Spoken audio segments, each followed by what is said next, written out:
အာ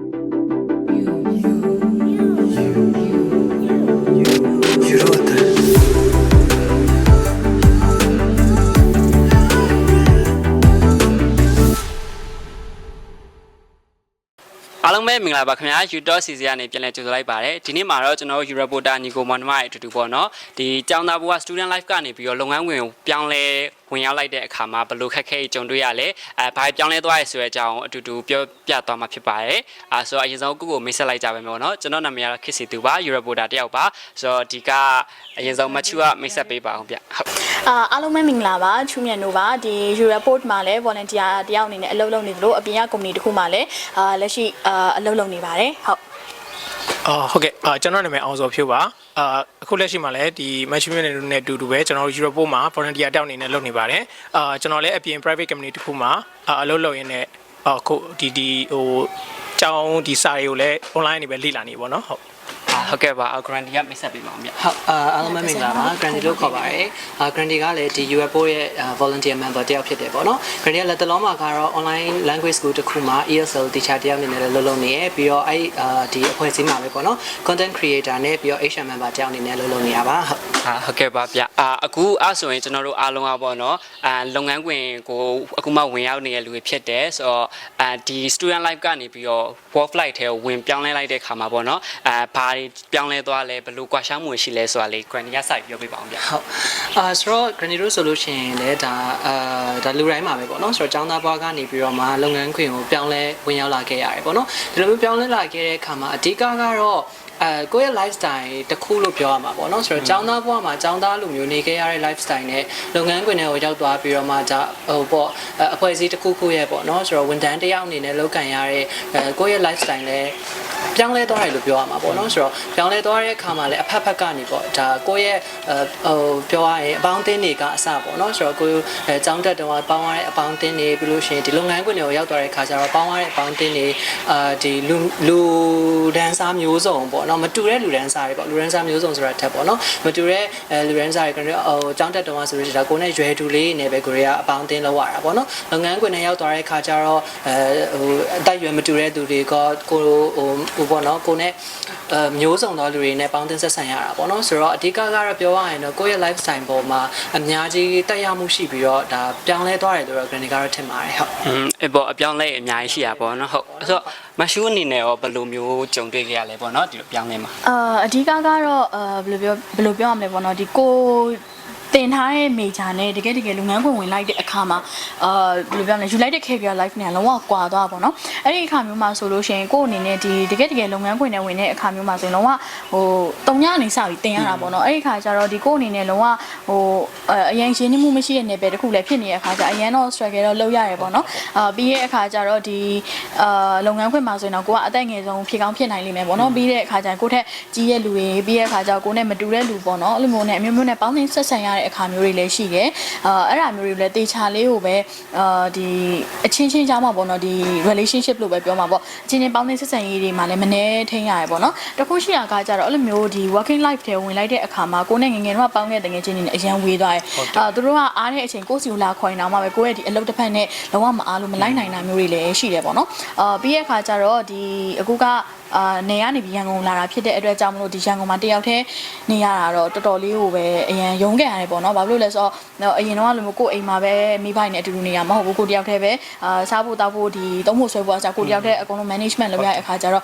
့တော်တော်ကြီးကိုကွာခြားသွားတယ်ပေါ့နော်ကျောင်းသားဘွားနဲ့ဆိုရင်လေဟုတ်ပေါ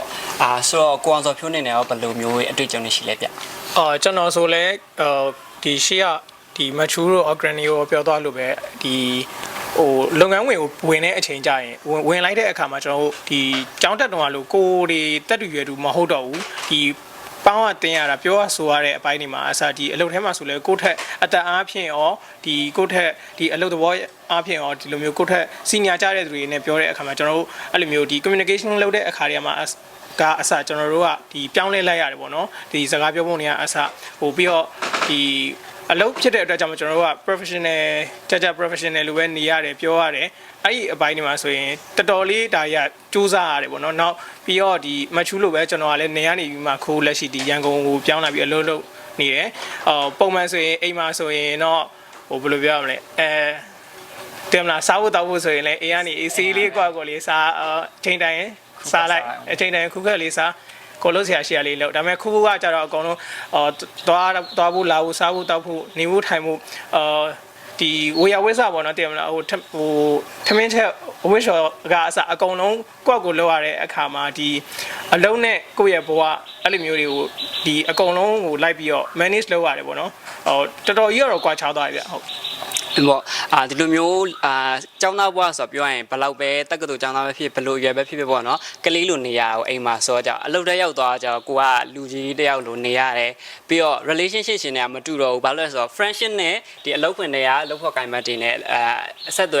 ်ဆိုင်ရလည်းမတူတော့ဘူးပေါ့နော်ဟိုမှာဆိုရင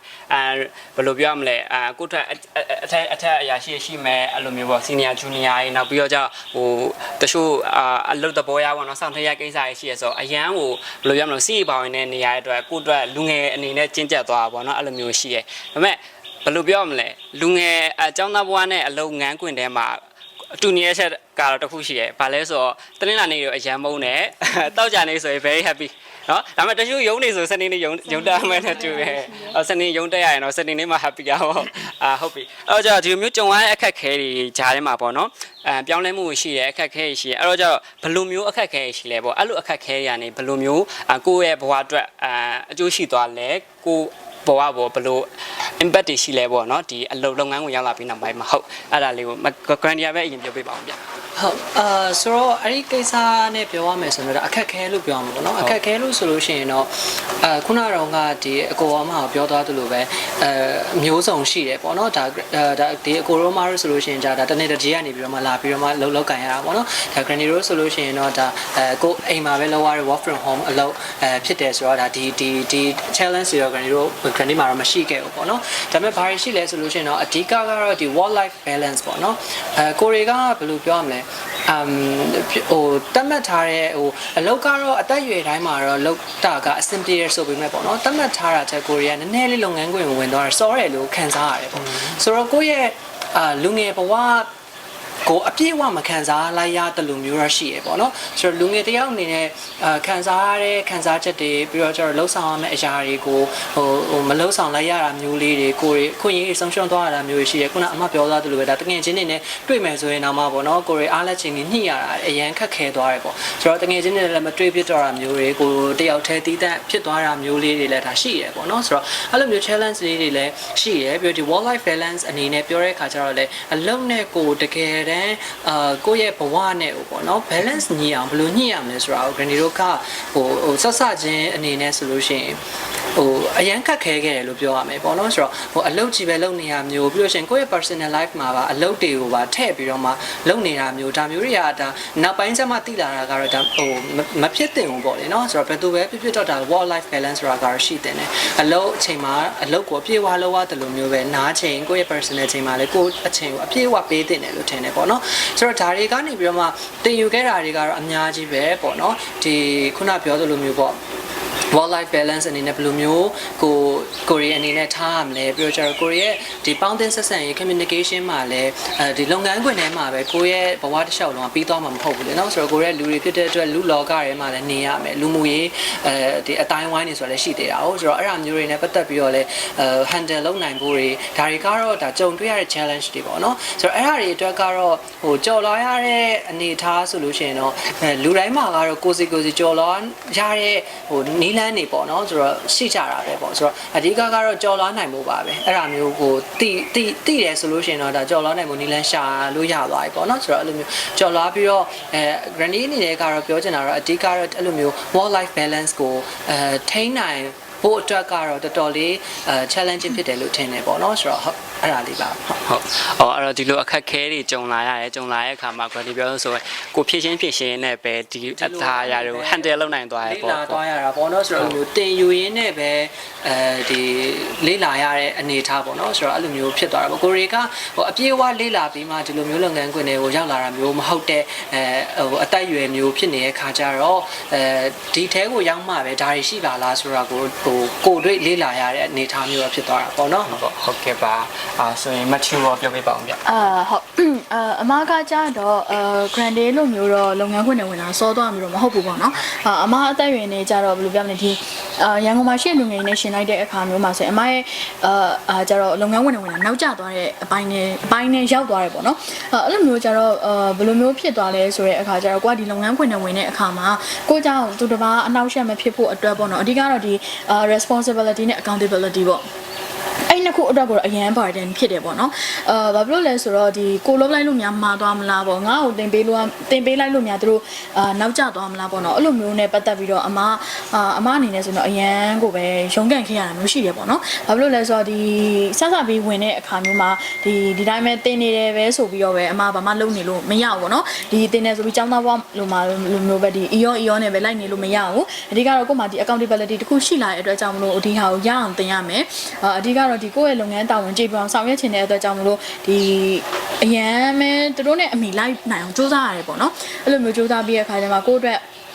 ဘယ်လိုပြောရမလဲသူတို့ဘက်ကနေလည်းယုံကြည်စိတ်ချမှုတစ်ခုရလာတဲ့အခါမျိုးဆိုလို့ရှိရင်တော့ကိုယ့်တက်အကောင်းဆုံးပေါ့နော်အဲ့လိုမျိုးဖြစ်လာအောင်လည်းအမအရန်စူးစမ်းခဲ့ရတယ်နောက်တစ်ခုကကြတော့ဒီဘယ်လိုပြောရမလဲဒီ Monday to Friday ပေါ့ Grand Day ဆိုလို့ရှိရင်က work from home အမကြတော့အခါကျတော့ရုံးတက်ရတဲ့လူဖြစ်တဲ့အတွက်ကြောင့် Monday to Friday ပေါ့အဓိကကတော့ဒီရန်ကုန် culture နဲ့လည်းအရန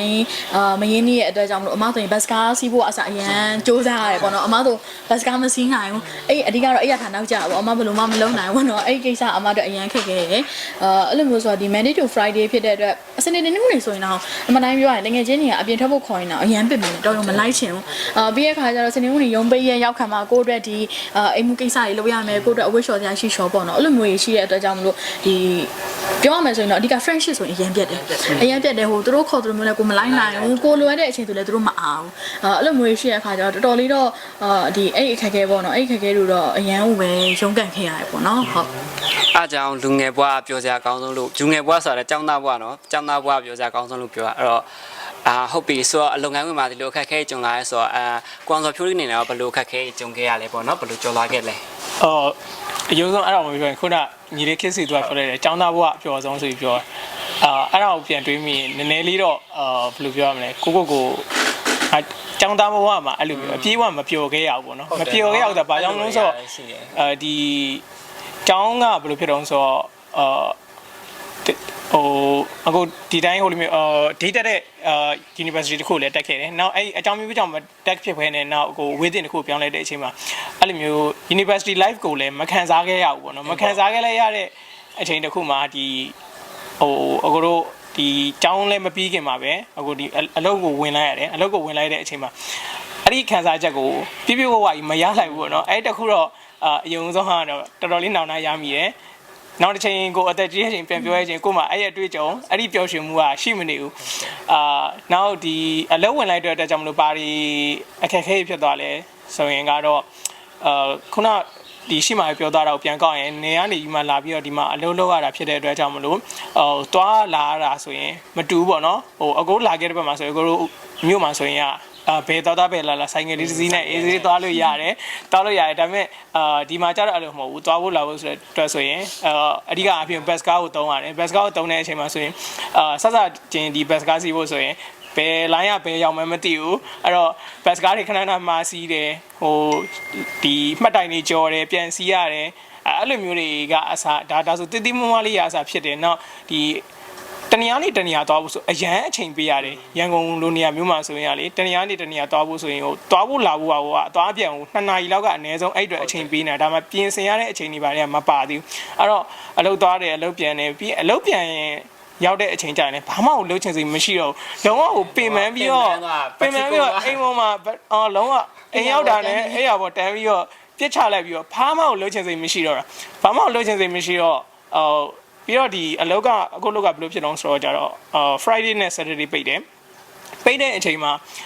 အများစုက Sunday မှာသွားပြီးတော့ကိုတငယ်ချင်းတွေပါဆိုလဲကြတယ်သွားကြတဲ့အချိန်မှာအဲ့ချိန်မှာအကိုကသူတို့နဲ့လိုက်ပြီးတော့မလိုက်နိုင်ဘူးမသွားနိုင်ဘူးအဲ့ချိန်မှာခုနပြောလို့ပဲအဓိကတော့ဒီ World Flight တွေကိုရောက်သွားတဲ့အချိန်မှာကျတော့ဒီတငယ်ချင်းတွေနဲ့အရန်ဝေးကွာသွားတယ်အဲ့ဒါကြီးအရန်ဟွာဖြစ်ရတယ်နောက်ဒီ အလုပ်ပိတ်ရဆိုရင်လည်းကိုကခုနပြောလို့ပဲအလုပ်ဖွင့်ရမှာဆိုရင်အလုပ်ကသွားပြန်လာဘာမှလှုပ်ချင်ကြိုက်စိတ်မရှိနဲ့ဆိုတော့အလုပ်ပိတ်မပါလို့အောင်ဆိုတော့အဲ့တပတ်စာအဝတ်တွေလျှော်ရတယ်တပတ်စာအဝတ်တွေလျှော်ရတယ်intention တွေလုပ်ရတယ်ပြီးတော့ဘယ်မှသွားခြင်းစိတ်လာခြင်းစိတ်လည်းမရှိတော့ဘူးအဲ့ပိတ်ရမှာကိုကအိမ်မှာပဲနားကျင်နေဆိုတဲ့စိတ်ကအဲ့ဖြစ်သွားပြီးတော့ဘာမှလှုပ်ချင်ကြိုက်စိတ်မရှိဘူးအဲ့လိုမျိုးပေါ့နော်အဲ့အခက်ခဲတွေကတော့အရန်ကိုတွေ့ရတယ်အခုအနေနဲ့ဆိုရင်ကတော့အဲ့ပေါ့တခါကြရှိအလုံးမှာပေါ့ငါအလုံးပိတ်တော့ဘယ်သွားမယ်ဆိုပြီးအားခဲတာတကယ်လည်းပိတ်ရောကိုကလည်းကိုလာဟိုဘာမှမလုံးနိုင်ဖြစ်သွားပါအဲ့လိုမျိုးပေါ့နော်အခက်ခဲရအများကြီးပါပဲဆိုတော့ကစနာအရှိမအကူအမတွေရော grandi ရောပြောခဲ့တဲ့တဲမှာပေါ့နော်ဒီလုပ်ငန်းခွင်ထဲမှာလည်းပြန်တင် UI ဟာရှိရပေါ့နော်အဲ့တော့ကျောင်းသားဘွားမှာမဟုတ်ဘူးလုပ်ငန်းခွင်ထဲရောက်လာရင်တင်နေရပဲပေါ့နော်အဲ့တော့ academic ပိုင်းပဲဖြစ်ဖြစ်အလုပ်ကိစ္စပဲဖြစ်ဖြစ်အားလုံးတင်နေရဆို continuous learning လို့ခေါ်မှာပေါ့နော်အဲ့လိုအပိုင်းနဲ့ပတ်သက်ပြီးတော့ရနောက်ပြီးတော့လုပ်ငန်းခွင်တွေကိုဒီကျောင်းသားဘွားကနေရောက်လာပြီဆိုလို့ရှိရင်ကျောင်းသားဘွားရဲ့လောကမတူတော့ဘူးလေအဲ့တော့မတူတော့တဲ့အတွက်ဘယ်လို skill အသစ်တွေကျောင်းသားဘွားကမတင်ယူခဲ့ရတဲ့ skill အသစ်တွေပေါ့နော်အဲ့လိုမျိုး skill တွေလည်းရှိရပေါ့အဲ့လိုဟာတွေဘယ်လိုမျိုး skill တွေရှိမလဲဘယ်လိုမျိုးပြင်ဆင်ထားတဲ့နေပေါ့နော်အခုချိန်မှာဒီကျောင်းနာပြီးတော့ဖြစ်ပညာရေးတစ်ပိုင်းတစ်စားနဲ့အလုပ်ခွင်နဲ့ဝင်ရမဲ့လူငယ်တွေအတွက်ပေါ့နော်အကိုတို့အမားတို့ grandi တော့ဘယ်လိုကြုံခဲ့ရလဲဘယ်လို skill တွေတော့ငါအဲ့တော့မရှိသေးလို့ခက်ခဲခဲ့လဲပေါ့အဲ့တော့ဒီလို skill တွေတော့တင်ယူထားတဲ့နယ်လို့အကြံပေးခြင်းနဲ့အကြောင်းအရာလေးများရှိလို့ရှိရင်ပြောပြပါအောင်ဗျဟုတ် grandi ဟုတ်ဆိုတော့ခုနကတော့ grandi ပြောသွားတဲ့အထက်မှာလည်းတော့ပါလို့တာပေါ့နော်ဆိုတော့ဒေတာဘောက်ဒါလုပ်ငန်းခွင်ဝင်ဖို့ကတော့လိုအပ်တဲ့ဒီ soft skill hard skill တွေကတော့တော်တော်များများလေးသိပြီးသားပေါ့နော်ဒါကိုရဲ့ဝါသနာကိုလုပ်ချင်တဲ့အလုပ်ကိုသွားမဲ့ဒီအဖွဲ့အစည်းပေါ်မှာမူတည်ပြီးတော့မှလိုအပ်တဲ့ဒီ skills တွေကတော့အများကြီးပဲ grandi နေလည်းကတော့အဲ့ဒါကိုတော့ဟိုမပြောလို့တော့ပေါ့နော်ဆိုတော့ဒါကတော့လူတိုင်းဟို generally သိထားပြီးသားကိစ္စဖြစ်တယ်ဆိုတော့လေအဓိက grandi ရဲ့ကိုတွေအတွေ့အကြုံနဲ့ပြောရမယ်ဆိုလို့ရှိရင်တော့ဒီပေါင်းတင်ဆက်ဆံရတဲ့ skills လို့ပြောရမှာပေါ့နော်ဆိုတော့လူတွေနဲ့ပေါင်းတင်ဆက်ဆံနိုင်ဖို့အတွက်ကိုဘက်ကဟို ready မဖြစ်နေတော့မှပြင်ဆင်ထားတဲ့နယ်လို့ထင်တယ်ပေါ့နော်ဆိုတော့ဘာလို့လဲဆိုခုနပြောသလိုပဲဟိုကိုရီចောင်းသားဘွားတွေတုန်းကလိုမျိုးဟိုဒီအတက်အရွယ်တစ်ခုတည်းဒီမန်ချက်တစ်ခုတည်းနဲ့ဒီမှာလာပြီးစုံတွေ့ကြရတာမဟုတ်ဘူးလေနော်ဆိုတော့ပြီးတော့ခုနပြောသလိုဒီနယ်မြေအသီးသီးရတယ်တွေ့ရတယ်ပြီးတော့ဒီမှာလာပြီးတော့မှလှုပ်တယ်ဆိုပေမဲ့လည်းမတူညီတဲ့ objective တွေ goals တွေသူတို့မှလည်းမတူညီတဲ့ခံယူချက်တွေမတူညီတဲ့အမြင်တွေမျိုးစုံရှိတဲ့သူတွေဟိုပေါ်လာတာပေါ့နော်ပြီးတော့ចောင်းနဲ့မတူတဲ့တစ်ချက်ကကြတော့ဘာလဲဆိုလို့ရှိရင်ចောင်းလိုမျိုးအရာမျိုးကကြတော့ကိုရီကို guide လုပ်ပေးမဲ့သူမျိုးရှိတယ်လို့ပြောလို့ရတယ်ဟိုပေါ့နော်အထက်တန်းចောင်းဆိုလို့ရှိရင်ဒါအတန်းပိုင်းဆရာမတွေရှိတယ်university ဆိုလို့ရှိရင်ဒါဘာပဲပြောကိုနဲ့ဟို teachers တွေပေါ့နော်ဆရာမတွေရှိရဲကိုတကယ်လို့ပေါင်းတင်ဆက်ဆံရတဲ့အခါမှာအခက်အခဲရှိရင်ပဲဖြစ်ဖြစ်ကိုတကယ်လို့အမှားရွေးရှိနေရမျိုးပဲဖြစ်ဖြစ်ဟိုထောက်ပြပေးနိုင်မဲ့သူတွေရှိရဲပေါ့နော်ဒီလုပ်ငန်းခွင်မှာကကြတော့ဒီအကိုရောအမားပြောသားသလိုပဲကိုယ်တိုင်ရက်တည်ရတာမျိုးဖြစ်တဲ့အတွက်ကြောင့်မလို့ကိုယ့်ရဲ့ action ကကိုယ်တိုင်ပဲပြန်ပြီးဆန်းစစ်ရတာပေါ့နော်ငါဒီလိုမျိုးဒီလူတယောက်ကိုဆက်ဆံလိုက်မိရအမှန်သွားလားမှားသွားလားဘယ်လိုမျိုးဆက်ဆံရမလဲဒါအခုနောက်ပိုင်းဆိုလို့ရှိရင်ပို့ပြီးတော့မှဟိုဖြစ်လာတာပေါ့နော်ဒီ workplace တွေမှာဆိုလို့ရှိရင်ဒီ workplace တွေအနေနဲ့ culture က diverse ဖြစ်တဲ့ culture ကိုတုံးလာကြရဲဆိုတော့မတူညီတဲ့လူဒန်းစားမတူညီတဲ့လူအမျိုးအစားမျိုးစုံပါလာနိုင်တယ်ပေါ့နော်ဆိုတော့ကိုတွေတွေ့နေကြမဟုတ်ဘဲနဲ့ပေါ့နော်တွေ့နေကြမဟုတ်တဲ့ဒီလူမျိုးတွေလည်းတွေ့လာနိုင်တယ်ဆိုတော့အဲ့လိုမျိုးတွေနဲ့ကိုဘယ်လိုမျိုး handle လုပ်ပြီးတော့မှဒီလုပ်ငန်းခွင်ဒါကိုနဲ့ဟို grandi ပြောမယ်ဆိုလို့ရှိရင်ပေါ့နော်အမှန်တိုင်းဟိုတွက်ကြည့်မယ်ဆိုရင်အိမ်မှာနေရတဲ့အချိန်နဲ့အလုံးမှာနေရတဲ့အချိန်ဆိုအလုံးမှာနေရတဲ့အချိန်ကပုံများရတယ်ဆိုတော့ကိုဘဝရဲ့အချိန်တော်တော်များများကိုကုံဆုံးရမယ့်နေရာတစ်ခုမှာဒီအချင်းချင်းကြားတဲ့က communication ကအဆင်မပြေနေဘူးဆိုလို့ရှိရင်ဒါဘယ်လို့မှအဆင်ပြေနေနိုင်မှာမဟုတ်ဘူးပေါ့နော်ဒီလုပ်ငန်းခွင်ထဲမှာအဲ့ဒီဟာရဲ့ကိုကတော့ဒီ communication skills တွေကိုဘာမှမဟုတ်ဘူးလို့ထင်ပေမဲ့အဲ့ဒီဟာရဲ့နောက်ဆက်တွဲအနေနဲ့ဒီအလုံးမှာမပြောတာမျိုးတွေကိုတကယ် passionate ဖြစ်တဲ့အလုံးမျိုးဆိုလို့ရှိရင်အဲ့ဒီဟိုအကြောင်းပြချက်လေးနဲ့ကြောင့်မလို့ဒီအလုံးကိုစွန့်ခွာခြင်းစိတ်ပေါက်လာတာမျိုးတွေကိုယ့်ရဲ့ passion ကိုပြန်ပြီးတော့မှဟိုတန်တရားဝင်လာတာမျိုးတွေငါနဲ့ဒီဟို workplace နဲ့ကြိုက်ကောကြိုက်ရလားပေါ့ငါလုံးနေမှန်ရလားဆိုတော့အဲ့လိုမျိုးတွေနောက်ဆက်တွဲတွေအများကြီးရှိလာနိုင်တယ်ဆိုတဲ့အခါကျတော့ပေါ့နော်ပထမတစ်ခုအနေနဲ့ကတော့အဲ့လိုမျိုးလူတွေနဲ့ပေါင်းတင်ဆက်ဆံဖို့အတွက်လိုအပ်တဲ့ skills တွေဒီ communication skills တွေဒါတွေကိုလည်းကိုယ့်အနေနဲ့ဖြည့်သွားဖို့လိုအပ်တယ်ပေါ့နော်ပြီးတော့ကျတော့ခုနပြောသလိုမျိုးဒီလုပ်ငန်းခွင်ထဲမှာလိုအပ်တဲ့ဒီ working ethic တွေဘာတွေရှိတယ်လဲကိုယ့်အနေနဲ့ဟိုလူကြီးတယောက် ဖြစ်ရတော့မှဖြစ်တဲ့အတွက်လူကြီးတယောက်လူတွေခေါ်တက်ရတော့မယ်ပေါ့နော်ကလေးလေးတယောက်လူမျိုးဟိုဘာဖြစ်အမေလောက်ပါအောင်အဖေလောက်ပါအောင်တောင်းလို့မရတော့ကိုဘွားကိုယ့်ရဲ့လက်ထဲမှာပဲဖြစ်နေရဆိုတဲ့အခါကျတော့ decision making တွေဒါတွေအများကြီးလိုအပ်လာတယ်ပေါ့နော်ကိုယ်တိုင်ရဲ့လမ်းကြောင်းကိုကိုယ်တိုင်ကရွေးချယ်ရမှာဖြစ်တဲ့အတွက်ကိုရွေးချယ်မှုမှားသွားရင်ကိုယ့်အတွက်ကိုယ့်ပေါ်ကိုပဲပြန်ပြီးတရားမှုရှိမှာပေါ့နော်ဟိုအရှိမတော့ပြောခဲ့တယ်လို့မျိုးကိုယ်ကိုထိန်းချောင်းပေးမဲ့မိဘတွေနဲ့လည်းကိုယ်ကဝေးကွာနေတယ်ဒါဟိုပေါ့လုံးကြီးအကြံဉာဏ်တောင်းလို့မရတာတော့မဟုတ်တော့ပေမဲ့ပေါ့နော်ဆိုတော့ဟို10ခုရှင်10ခုလုံးတော့မိဘတွေဒီနဲ့လိုက်ပြီးတော့ဟိုအကြံဉာဏ်ပေးမနေနိုင်တော့လေနော်ဆိုတော့အရာတိုင်းကကိုယ့်ရဲ့လက်ထဲကိုရောက်လာတဲ့အခါကျတော့ကိုယ့်အနေနဲ့လည်းကောင်းကောင်းရွေးချယ်နိုင်ဖို့အတွက် critical thinking တွေပြီးလို့ရှိရင်ခုနပြောတဲ့ decision making တွေဒါတွေလည်းအများကြီးလိုအပ်တယ်ပေါ့နော်ဆိုတော့အဲ့ဒါတွေနဲ့ပတ်သက်ပြီးတော့လည်းဒါဖြည့်ဆည်းဖို့လိုတယ်လို့တော့ထင်တယ်ပေါ့ဒီ workplace တွေကိုရောက်ဖို့ဆိုလို့ရှိရင်ဒီတိုင်းပဲငါဒီဥပမာပေါ့နော်စီးရင်ကင်လုပ်ချင်တယ်ဆိုလို့ရှိရင်ငါစီးရင်ကင်တက်တာပဲဟိုငါမှဒီ computer skills လည်းရှိရယ် English လည်းတက်တယ်ဒီလိုမျိုးနဲ့ပဲလုပ်ငန်းခွင်တွေကိုဝုန်းကနေဝင်သွားလို့မရဘူးပေါ့နော်ဒါကိုယ်တိုင်ရဲ့အတွေ့အကြုံတွေကလည်းပြောရတယ်ဆိုလို့ရှိရင်အဲ့လိုမျိုးစားတော့ကိုယ့်ရဲ့ performance လုပ်ထဲရောက်သွားတဲ့အခါကျတော့လည်းအများကြီးထိခိုက်တယ်ဆိုတော့ခုနပြောတဲ့ skills တွေကိုကိုကအရင်ဟိုဖြည့်ဆည်းပြီးမှသာလေလုပ်ငန်းခွင်တွေကိုဝင်ဖို့စဉ်းစားတင်တယ်လို့တော့ထင်တယ်ပေါ့နော်ဟုတ်ကဲမရှူကအမြင်လေးလည်းပြောပြပါအောင်ဗျဟုတ်ကဲ့အမအနေနဲ့ပေါ့နော်ဒီ skills ပိုင်းကိုပြောချင်တယ်ဆိုလို့ရှိရင်ခုနက Granny လည်းပြောသွားတယ် communication skills ပေါ့အဲ့ဒါတော့အရင်အရေးကြီးတယ်ပေါ့နော်ဘာလို့လဲဆိုတော့လူအများနဲ့ပေါင်းသင်းဆက်ဆံရမှာဖြစ်တယ်ကိုတယောက်တည်းမဟုတ်ဘူးပေါ့နော်ကိုယ့်ရဲ့ဒီအလောက်ကသူတွေလည်းပါသလိုကိုယ့်ရဲ့ဒီ partner ဒီအလောက်ကသူတွေလည်းပါနိုင်တယ်ပေါ့နော်အဲ့ဒီအတွက်ကြောင့်မလို့ကိုယ့်အနေနဲ့ဒီcommunication skills ကတော့အရင်လိုအပ်တယ်ပြီးရဲ့အခါကျတော့ negotiation skills ပေါ့ဘာလို့လဲဆိုတော့ကိုကဒီတယောက်တည်းအလုပ်လုပ်ရမှာမဟုတ်ဘူး team work နဲ့အလုပ်လုပ်ရမှာအဲ့ဒီအတွက်ကြောင့်မလို့ဒီကိုယ့်ရဲ့ဒီ user ချက်တစ်ခုပဲခေါင်းမှပြီးတော့အလုပ်လုပ်နေလို့မရဘူးပေါ့နော်အဲ့တော့အကုန်လုံးနဲ့ညှိနိုင်ပြေလဲနဲ့လုံးမသာလင်းကိုယ့်ရဲ့အလုပ်ကလည်းအောင်မြင်မယ်ဒီကိုယ့်ရဲ့လုပ်ငန်းဝင်ကလည်းနေပြောမယ်ပေါ့နော်အဓိကကတော့အဲ့ဒါလေးလည်းတစ်ခုရှိရဲနောက်တစ်ခုကကျ professional ဆန်ဖို့ပေါ့နော်ဒီကိုယ့်ရဲ့ဒီအလုပ်ကိုဝင်လာပါပြီဆိုကြတဲ့ကိုကဒီဘယ်လိုပြောရမလဲအပြင်မှာရှိခဲ့တဲ့ပေါင်းသင်းဆက်ဆံရေးတွေအကုန်လုံးဘေးဖယ်ချထားပြီးတော့ကိုယ့်အတွက်ဒီ work ethic အရာပေါ့နော်ဒီ professional ဆန်ပြုမှုရမယ်အဲ့ဒါတော့ဒီလူငယ်တိုင်းလေ့ကျင့်ထားမယ်လုပ်ငန်းတစ်ခုလို့ထင်တယ်ပေါ့နော်နောက်တစ်ခုကကျတော့ဒီအဓိကအရေးကြီးဆုံးကတော့ဒီ digital tools တွေပေါ့အခုနောက်ပိုင်းလည်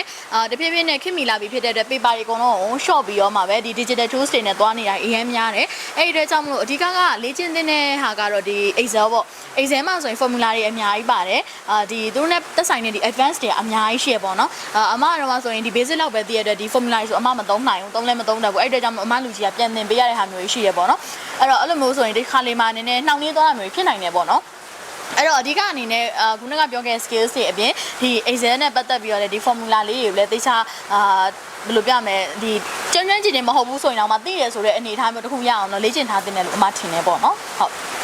ဟုတ်ကဲ့ပါမရှူပြောရဲ့ scale ရလည်းတကယ်ပေါ့လက်တွေ့လုပ်ငန်းခွင်မှာလိုအပ်တဲ့အရေးကြီးတဲ့ scale တွေကြီးပဲပေါ့နော်အဲ့တော့ sponsor ဖြိုးရအောင်ပြောပြပါအောင်ဗျဟုတ်ကျွန်တော်ကလည်းရှေ့က Mature Granny ကိုပြောသွားလို့ပဲအဓိကတော့အဲ့ hard skill နဲ့ soft skill မှာ soft skill ကိုတော့အဓိကပို့ပြီးတော့လုပ်ငန်းခွင်မှာလိုအပ်တယ်လို့ပို့ပြီးတော့မြင်မိတယ်။ဘာကြောင့်မလို့ဆိုတော့ခုနပြောသွားလို့ပဲ communication လုပ်တဲ့အခါတွေလိုအပ်တယ်။နောက် problem solving တွေလည်းကျွန်တော်လုပ်တဲ့problem solving skill တွေလည်းကျွန်တော်လိုအပ်တယ်။အခြားသောဒီ soft skill တွေကကျွန်တော်ကတော့ဘယ်လိုပြောမလဲ hard skill တွေပို့ပြီးတော့ဖြည့်တာမျိုးထပ်ပေါ့နော် soft skill တွေကအဓိကဒီတယောက်နဲ့တယောက်အလုပ်ကြားမှာကျွန်တော်တို့ဒီပြောဆိုဆက်ဆံတဲ့အခါမှာအရန်အရေးကြီးရလို့ကျွန်တော်နေမြင်တယ်hard skill တွေအနေနဲ့အဓိကခုန Matthew ပြောသားလို့ပဲကျွန်တော်ကလည်းဒီGoogle Tools တွေတို့နောက် Microsoft Tools တွေလေ့လာထားစေခြင်းနဲ့အဓိကဘာကြောင့်မလို့ဆိုတော့အဲ့ဒီဟာတွေကလုပ်ငန်းဝင်တဲ့အခါမှာအရန်လိုအပ်တယ်ခုအလုပ်တွေကလည်းအဲ့ဒါတွေကဒီမှာကတကယ်လည်းအသုံးဝင်နေဆိုတော့လေအဲ့တော့ဒီဟာတွေကိုလေ့လာဖို့အတွက်ဆိုရင်တော့ကျွန်တော်ကတော့အများကြီးဟွာဖြစ်မနေဘူးတင်တန်းတွေပါတက်နေမျိုးလည်းမဟုတ်ဘူးကျွန်တော်ကိုယ်တိုင်ကတော့ဘာလုပ်ခဲ့လဲဆိုကျွန်တော် YouTube ကိုသွားတယ်ကိုသိချင်တာကိုရှာတယ်ကျွန်တော်ခုနမချူပြောပါလို့ဆို Excel တို့ပါလို့ဆိုရင်လည်းကျွန်တော်ဒီတင်တန်းတွေပါလိုက်မတက်ဘူးကို Excel ကနေပြီးမှပဲဒီ basic ကနေစပြီးတော့တင်တယ်တခုချင်းတင်တယ်ကိုသိချင်တာပါညာဆိုလဲအကုန်လုံး Google ခောက်တယ် YouTube ကနေကြည့်တယ်အဲ့ဒါမျိုးရမယ်လုပ်တယ်ပေါ့နော်အဲ့တော့အဓိကကတော့ဒီကိုတိုင်လဲလေ့လာပါတင်ယူပါအဲ့ကနေတဆင့်ဒီအလုပ်ခွင်ကိုဝင်တဲ့အခါမှာအဲ့ဒါတွေကအရန်အသုံးဝင်ပါလိမ့်မယ်ပေါ့နော်ဟုတ်အဲ့ဒါလေးပဲပြောချင်ပါတယ်ကျွန်တော် ဟုတ်ကဲ့ပါအခုဆိုရင်အကိုတွေအမားတွေရော granny တို့ပြောသွားရတာဆိုရင်ပေါ့နော်ဒီလုပ်ငန်းခွင်ကိုဒီចောင်းသားဘဝကနေပြီးတော့ပြောင်းလဲလိုက်တဲ့အခါမှာဘလို့ခက်ခဲကြုံတွေ့ခဲ့ရလဲကိုယ့်ရဲ့အတွေ့အကြုံတွေရဲ့နောက်ပြီးတော့ဘလို့ scale တွေဖြည့်ဆည်းဖို့လိုအပ်လဲပေါ့ hard skill ရော soft skill ရောပေါ့နော်ဒီလိုအကြောင်းအရာစုံစုံလင်ပြပြပြီးတော့ဖြစ်ပါတယ်ဆိုတော့ဒါကျွန်တော်တို့ရဲ့ Europe မြန်မာရဲ့ U-Talk စကားဝိုင်းလေးပဲဖြစ်ပါတယ်အခုပြောသွားတဲ့အကြောင်းအရာတွေဒီနားထောင်နေတဲ့တငယ်ချင်းလူငယ်တွေအတွက်ပေါ့နော်အများကြီးတွေ့ရှိမယ်လို့မျှော်လင့်ပါတယ်ဆိုတော့ဒီလိုနောက်ပိုင်းမှာလည်းဒီလိုစကားဝိုင်းလေးတွေကိုနားဆင်နေဆိုတော့ကျွန်တော် Europe မြန်မာရဲ့ Facebook page တွေမှာလာရောက်ပြီးတော့ဝင်ကြည့်လို့ရရပေါ့နော်ဆိုတော့အားလုံးပဲတက်တာပါ